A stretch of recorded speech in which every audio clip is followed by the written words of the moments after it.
Halo Bapak Ibu, selamat datang kembali di channel ini, tempat kita belajar bersama tentang kesehatan dan kesejahteraan di usia lanjut. Semoga Bapak dan Ibu semua selalu sehat, bahagia, dan diberi tidur yang nyenyak malam ini. Seperti biasa, sebelum kita mulai, yuk, absen dulu di kolom komentar. Tulis nama dan kota asal Bapak Ibu yang sedang menonton sekarang. Saya senang sekali membaca komentar dari berbagai daerah, dari Medan sampai Makassar, dari Surabaya sampai Pontianak. Sekarang saya mau tanya jujur. Apakah Anda sering bangun jam 2 pagi dan sulit tidur lagi? Atau bahkan, baru bisa tertidur justru saat azan subuh berkumandang? Kalau iya, tenang, Anda tidak sendiri. Tahukah Bapak Ibu, bahwa menurut penelitian, lebih dari 50% lansia mengalami kesulitan tidur di malam hari? Tapi sayangnya, banyak yang menganggap ini wajar karena usia. Padahal, tidak selalu begitu. Hari ini, kita akan bahas 5 penyebab umum kenapa lansia sering susah tidur. Dan lebih penting lagi, apa solusi alaminya yang bisa Bapak Ibu lakukan di rumah. Tanpa obat kimia, tanpa ribet, dan dijelaskan dengan bahasa yang sederhana. Jadi, pastikan tonton sampai akhir ya, karena setiap penyebab punya solusi yang bisa sangat membantu kualitas tidur Bapak dan Ibu tercinta. Nah, sebelum kita masuk ke 5 penyebabnya, kita perlu tahu dulu, kenapa sih tidur itu begitu penting? Apalagi untuk usia lanjut seperti kita, tidur bukan cuma soal istirahat. Saat tidur, tubuh kita memperbaiki sel-sel yang rusak. Otak kita menyimpan dan merapikan memori. Dan hormon-hormon penting dalam tubuh pun diproduksi secara seimbang. Tidur juga membantu menenangkan pikiran, menurunkan hormon stres, dan memperkuat sistem kekebalan tubuh. Tapi saat kita kurang tidur, efeknya bisa terasa langsung. Bangun pagi terasa lemas. Emosi lebih sensitif, gampang tersinggung. Lupa taruh barang, sulit fokus, bahkan jalan jadi kurang stabil. Kalau dibiarkan dalam jangka panjang. Kurang tidur juga bisa meningkatkan risiko tekanan darah tinggi, diabetes, dan penyakit jantung. Menurut sebuah studi dari National Institute on Aging, lansia yang tidur kurang dari 6 jam per malam menunjukkan penurunan fungsi otak yang lebih cepat dibandingkan dengan mereka yang tidur cukup. Artinya, tidur bukan cuma soal kenyamanan, tapi soal menjaga otak tetap tajam di usia tua. Bayangkan seorang nenek yang kelelahan karena begadang semalaman. Lalu paginya harus memasak atau menjaga cucu. Wajahnya tampak lesu, langkahnya pelan. Dan saat berbicara pun kadang suka terputus-putus karena sulit mengingat kata. Itu bukan karena usia saja, tapi bisa jadi karena kurang tidur yang berkepanjangan. Jadi kalau selama ini tidur dianggap sebagai hal sepele, saatnya kita ubah cara pandang itu. Tidur yang cukup dan berkualitas adalah pondasi penting untuk hidup sehat, mandiri, dan tetap aktif di usia lanjut. Nah, sekarang kita masuk ke penyebab pertama kenapa banyak lansia susah tidur di malam hari, walaupun badan sudah capek. Penurunan hormon melatonin. Melatonin adalah hormon alami dalam tubuh yang berfungsi untuk mengatur siklus tidur dan bangun kita. Saat hari mulai gelap, tubuh kita mulai memproduksi melatonin, itu tandanya tubuh memberi sinyal. Waktunya istirahat. Tapi seiring bertambahnya usia, terutama setelah lewat usia 60 tahun, produksi melatonin menurun secara alami. Artinya, tubuh tidak lagi memberikan sinyal yang kuat untuk mengantuk saat malam tiba. Akibatnya, lansia sering mengeluh. Sudah jam 10 malam, mata masih segar. Baru bisa tidur jam 1 atau 2. Faktor yang memperparah. Bukan cuma usia, kebiasaan hidup juga mempengaruhi. Contohnya, 1. Jarang terkena cahaya matahari pagi. 2. Terlalu banyak waktu di dalam ruangan. 3. Sering menatap layar HP atau televisi sampai malam. Semua itu membuat produksi melatonin jadi semakin berkurang. Ciri-ciri penurunan melatonin. Ciri khasnya seperti ini. 1. Mata sulit terpejam meski badan sudah lelah. 2. Tidur jadi sangat dangkal, mudah terbangun karena suara kecil. 3. Setelah bangun malam, susah tidur kembali. Ini bisa membuat tidur terasa tidak nyenyak dan tidak menyegarkan. Solusi alami, 1. Paparan cahaya pagi. Lalu solusinya bagaimana? Yang pertama dan paling mudah, berjemur di pagi hari. Cukup duduk di teras rumah atau jalan-jalan ringan selama 15-20 menit sekitar jam 7-8 pagi. Paparan sinar matahari membantu tubuh mengatur ulang jam biologis dan secara alami meningkatkan produksi melatonin malam harinya. Solusi alami, 2. Hindari cahaya biru malam hari. Yang kedua, hindari cahaya biru dari layar gadget di malam hari. Layar HP, TV, dan laptop memancarkan cahaya biru yang menghambat produksi melatonin. Kalau bisa, 1 jam sebelum tidur matikan semua layar dan ganti aktivitas dengan membaca buku, mendengarkan audio santai, atau berzikir. Solusi alami, 3. Makanan pendukung. Yang ketiga, bantu tubuh produksi melatonin dari makanan. Beberapa makanan mengandung triptofan dan magnesium, zat penting untuk membantu pembentukan melatonin. Contohnya, pisang, almond, susu hangat, atau sepotong kecil dark chocolate. Konsumsi secukupnya sekitar 1 jam sebelum tidur, jangan berlebihan. Ilustrasi lansia yang berhasil atasi masalah ini. Saya punya cerita menarik. Seorang ibu dari penonton kita di Tulungagung, beliau sudah usia 72 tahun, susah tidur sejak pensiun. Setelah rutin berjemur pagi, menghindari HP malam hari, dan ngemil pisang kecil sebelum tidur, beliau mengirim pesan. Sekarang saya bisa tidur jam 9 malam, bangun jam 4 pagi. Badan jauh lebih segar, hati juga lebih tenang. Itu semua tanpa obat tidur. Jadi, kalau Bapak Ibu merasa makin malam makin susah mengantuk, coba periksa kembali. Apakah pola hidup sehari-hari sudah mendukung produksi melatonin? Karena ternyata, tidak perlu langsung pakai obat. Kadang tubuh hanya perlu bantuan alami agar bisa kembali tidur dengan nyaman. Setelah membahas soal hormon melatonin, sekarang kita masuk ke penyebab kedua yang sering sekali dialami lansia dan bikin tidur jadi terganggu. Sering terbangun karena buang air kecil di malam hari. Dalam istilah medis, ini disebut nokturia. Bayangkan, baru saja tidur jam 10 malam, tiba-tiba jam 12 sudah terbangun karena ingin pipis. Lalu jam 2 malam terbangun lagi, dan jam 4 pagi 1 kali lagi. Akhirnya, tidur terputus-putus, dan tidak terasa nyenyak sama sekali. Penyebab nokturia pada lansia. Ada beberapa hal yang membuat lansia lebih sering mengalami nokturia. 1. Penuaan alami pada ginjal dan kandung kemih, fungsi penyaringan ginjal berubah, sehingga produksi urin justru meningkat di malam hari. 2. Otot kandung kemih melemah, jadi, meskipun urin belum terlalu banyak, tetap muncul dorongan ingin buang air. 3. Konsumsi cairan berlebih di malam hari, terutama teh, kopi, atau air putih menjelang tidur. 4. Penyakit tertentu seperti diabetes, pembesaran prostat, atau infeksi saluran kemih juga bisa jadi pemicunya. Dampak tidur terputus. Tidur yang terputus seperti ini berdampak buruk. Bukan hanya mengganggu fase tidur dalam, tetapi juga meningkatkan risiko kelelahan, jatuh di malam hari, dan bahkan tekanan darah tidak stabil. Bayangkan kalau saat ke kamar mandi dalam keadaan setengah sadar, lalu terpeleset. Ini sangat berisiko. Solusi 1, atur minum di malam hari. Lalu bagaimana solusinya? Yang pertama, atur waktu minum. Cobalah untuk mengurangi konsumsi cairan 1,5 sampai 2 jam sebelum tidur. Misalnya, jika Bapak Ibu tidur jam 9 malam, maka usahakan minum terakhir tidak lebih dari jam 7 malam. Jangan lupa juga, hindari minuman berkafein seperti teh dan kopi di sore atau malam hari, karena bisa merangsang produksi urin lebih banyak. Solusi 2, latihan menahan kencing bladder training. Yang kedua, latih otot kandung kemih. Cara sederhananya, 1. Saat siang hari, jangan langsung ke toilet saat merasa ingin pipis.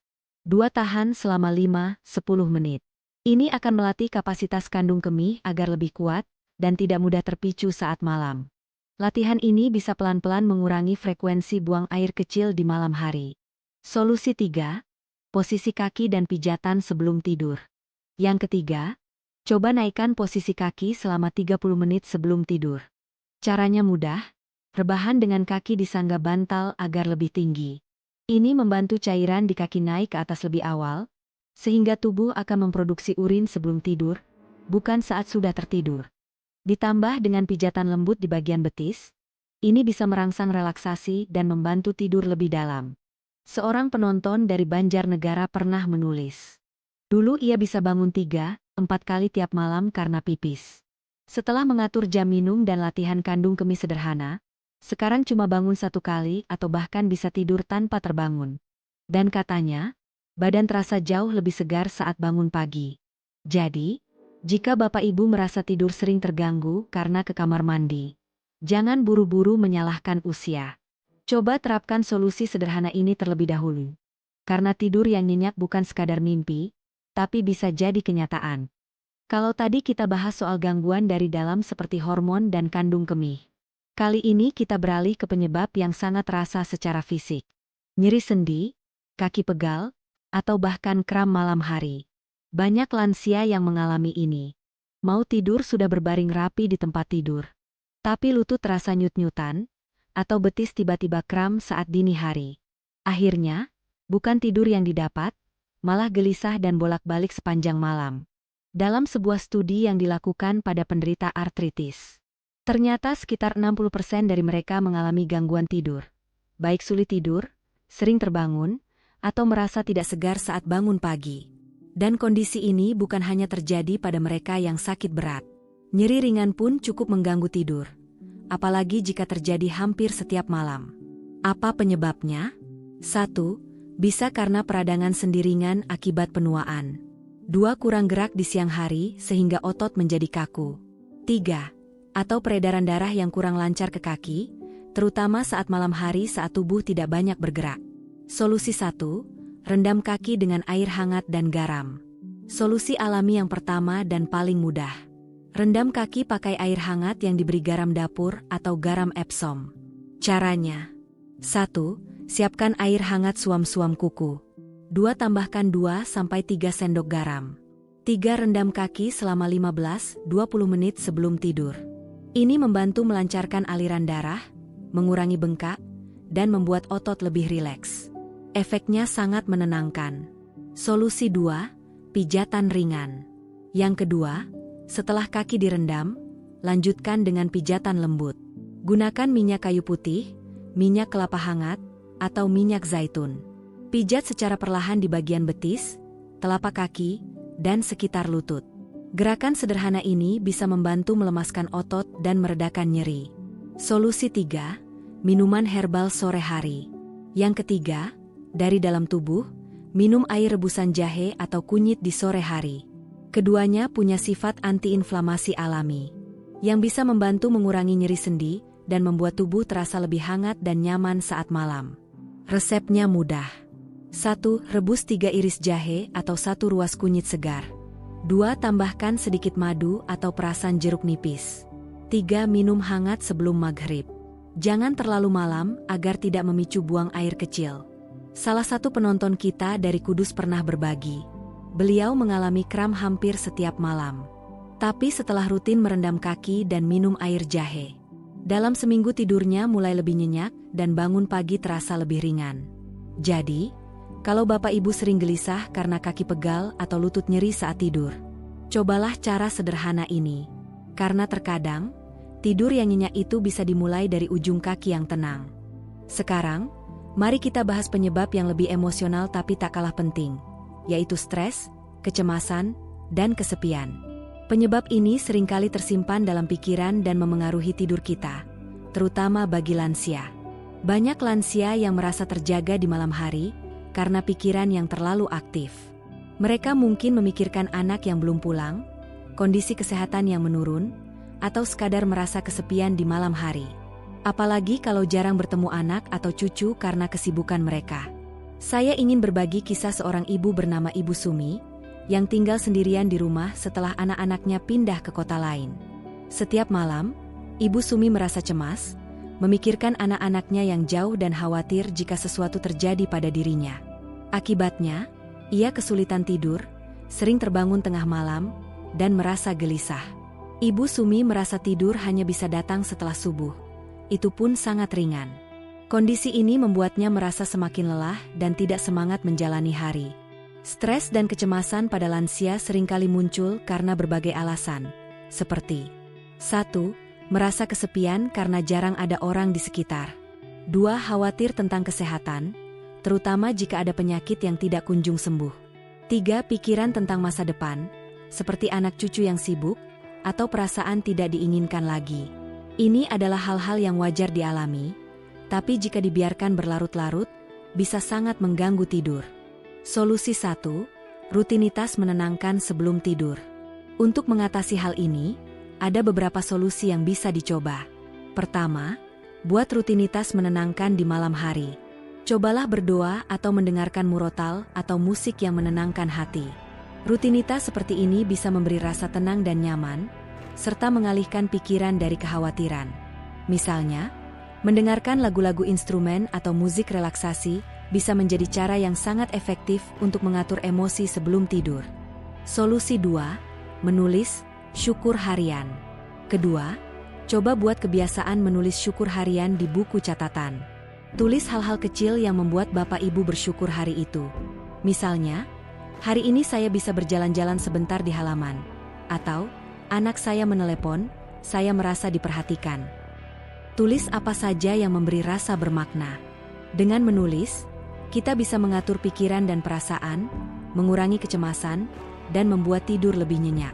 Solusi 3. Komunikasi rutin dengan anak dan cucu. Ketiga, komunikasi rutin dengan anak dan cucu sangat penting. Buat jadwal telepon atau video call secara rutin, meskipun hanya sebentar. Kehadiran mereka dalam bentuk suara atau wajah di layar bisa memberi rasa terhubung dan mengurangi rasa kesepian, terutama di malam hari. Ibu Sumi mulai mencoba rutinitas menulis syukur harian dan berdoa setiap malam sebelum tidur. Tak lama setelah itu, ia merasa lebih tenang dan bisa tidur lebih lelap. Selain itu, anak-anaknya mulai mengatur jadwal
Sebelum tidur bisa membuat sistem pencernaan bekerja lebih keras dan mengganggu kualitas tidur.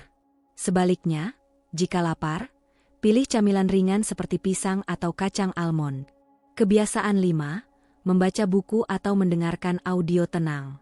Kebiasaan terakhir adalah membaca buku atau mendengarkan audio tenang, seperti murotal atau musik lembut.